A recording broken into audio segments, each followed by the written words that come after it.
Dr. Fitzpatrick, welcome to Mexico. We're honored and very happy of having you here. We're in the city of Puebla in a beautiful hotel, Quinta Real, Puebla. And I would like to ask you 4 or 5 questions about your work on program evaluation. You've developed, Dr. Fitzpatrick, a very important logic model to make program evaluations. Could you speak about the model, please? Mm-hmm. Yes, and thank you so much for having me here. I've loved visiting your country and am so looking forward to seeing Puebla. Let me talk a little bit, yes, about the logic model. You know, in the United States, we use the term logic model or program theory to refer to why a program works.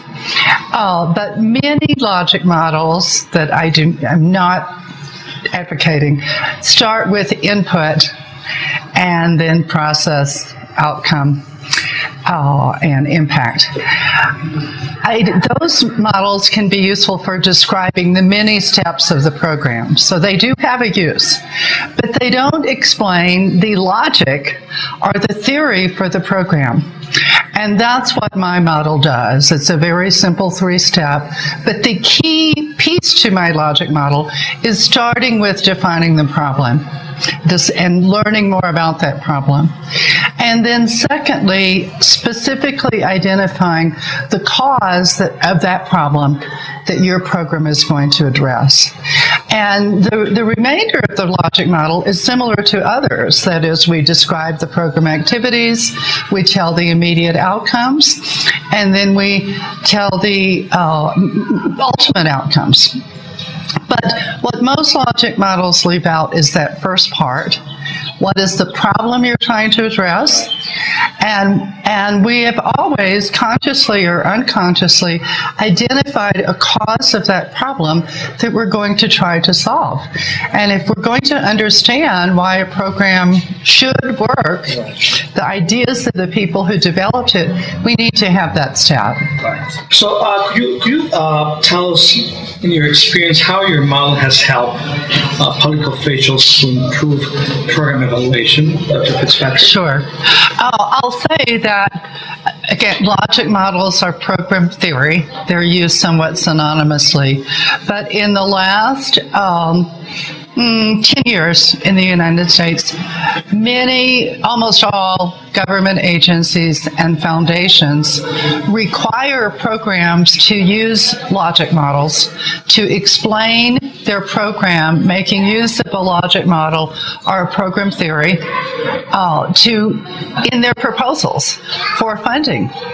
And so that has been a big impact of logic models, and mine is one of those, that funders require you to communicate that, and thus managers have begun using program theory or logic models, first required to get funding, but now they've learned, many of them have learned that mode of thinking. And as I said in the workshop I did for you, if you're a manager, even if you're not going to evaluate a program, you can make use of the logic model and its framework with your staff in planning a program. And just briefly, you should plan a program not by finding a strategy that you want to use and that just seems appealing. You should begin planning a program by talking about the problem. In your opinion, what are the most valuable evaluations for decision makers and for program managers? Are they different or the same evaluations that you recommend for each of them? Yes, and you're right. There are so many different levels of decision makers.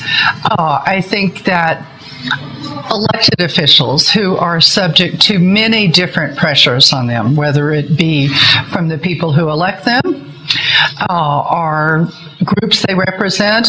An evaluation is just one piece of the information that they have.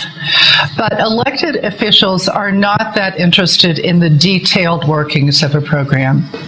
They are interested in either the very beginning, how serious is this problem? Is it serious enough that we should fund something to help it? And then they're interested in the end. Does this intervention help reduce that problem? If yes, we'll expand it. If no, we will try something else. And the things in between that are not of that much interest to them because they're not close enough to the program to do that. With program managers, it's somewhat the reverse. They can make changes in the way in which the program is delivered. So they're much more interested in the evaluations on, is the program being implemented as planned, or is the policy being implemented as planned? And if so, is it having the immediate outputs or outcomes that we wanted? If not, how should we change the way we're implementing the program?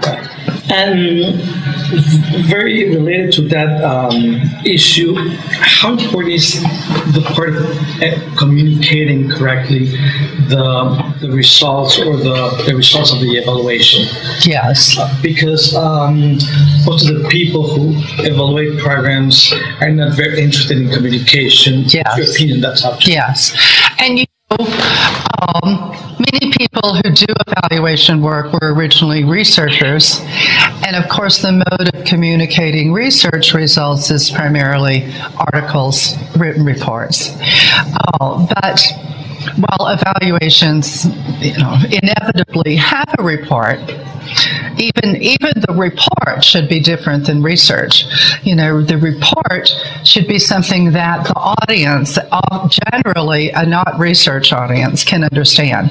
And not only understand, but it's interesting to them. Whatever you may use, pictures, quotations highlighted, that sort of thing to make the report interesting.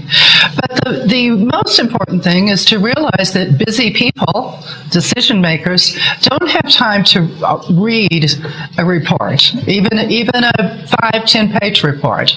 We want a good one-page summary, but equally important, we want an oral presentation. Right. And not a long, boring oral presentation, but a presentation that's interesting, that is interactive, that's a dialogue. And you really, while an evaluator is a person who knows how to collect and analyze data, they also need to be a great communicator and think creatively. Can I use some video to convey what this program looks like? Pictures. I'll stop and have people ask questions, that sort of thing. So clear communication, frequent communication, moving away from the scholarly way that we present data to thinking of what are ways that we communicate information to the decision maker or the public in a way that will interest them and help them understand it.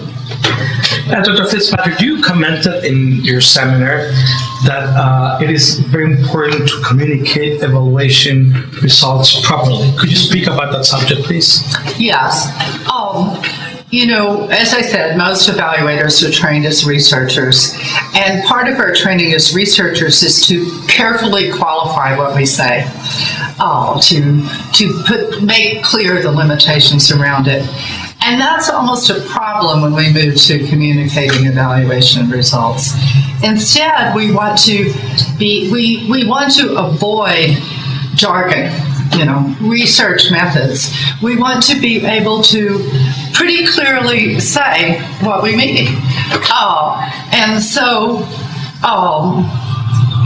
Let me just give some examples.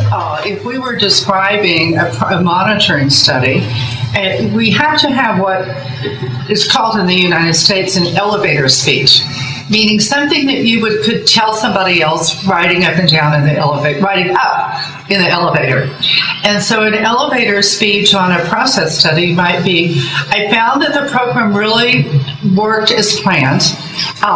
Each of the major steps were followed, with one exception.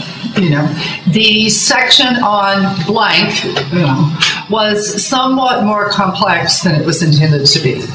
But the other portions of the program were well understood by the people delivering it and went very much as planned. The end. And even there, I had to resist my little tendency to say more, because you want it to be clear. And I'll give an example with an outcome study. You might, for example, say, we found that the people on the Welfare to Work program did improve their employment and their income over the next 5 years compared to those who were not on the welfare program. The improvement was not huge, but they were able to be employed most of those 5 years and to improve their income. Yeah. Wow. And then now an important part of what I said there was not to a huge extent. But then I would say, do you have more questions about that? And I would hope and then I would respond to them. But if they didn't, I would say, look, I'm going to go a little bit more into how big the change was, And I would now say a piece about that long, While 10% were employed the whole 5 years, 90% were moving from job to job and were unemployed at some time. But that was much more than the employment they had had before.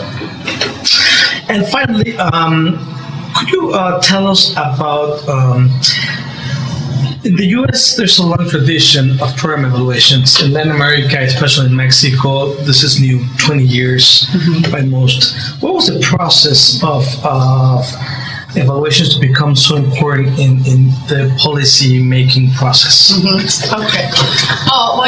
Evaluations began in the United States primarily in the 1970s when Lyndon Johnson was president.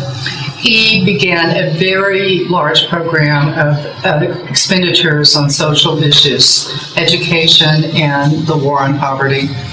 And politicians who were against those programs wrote into the legislation that evaluation was required. And that was the beginning of evaluation in the United States. And as a result, because most of those programs were socioeconomic programs or education programs, most evaluation, even to today in the United States, concerns education or programs to improve the status of poor people. But those traditions have continued. The education programs for evaluators, therefore, are primarily in schools of education or psychology departments. What I see in other countries is that evaluators often come from economics and political science. And that has advantages as well. I can contrast the United States, for example, with Europe or Mexico, where evaluators come from political science and economics, because economists and political scientists, of course, know government. They're thinking about government. They're more likely to be working with and reporting to central people in government. And I would argue that evaluators in the United States could learn more about that. Wow. We've struggled with that. Whereas the strength of evaluators coming from education and psychology in the United States is that they began and continue working closely with the program itself, working with the decision maker. Their goal was not accountability. They didn't really know much about accountability. Their goal was program improvement. Each of those have strengths: program improvement, accountability. But that's been our tradition, is more program improvement. We're now moving to accountability, and we're struggling with that. So, Dr. Fitzpatrick, thank you very much for your time. And lastly, your opinion on this hotel. They asked me, what's your opinion on the Quinta Real Hotel? What is my opinion of the hotel? Yes. Oh, it's just absolutely gorgeous. I love both the old tile, the fountain, the beautiful flowers around it. It's just, we had a lovely brunch and breakfast. It's really, I'm so glad I came here. Thank you very much. Thank you. Muchas gracias.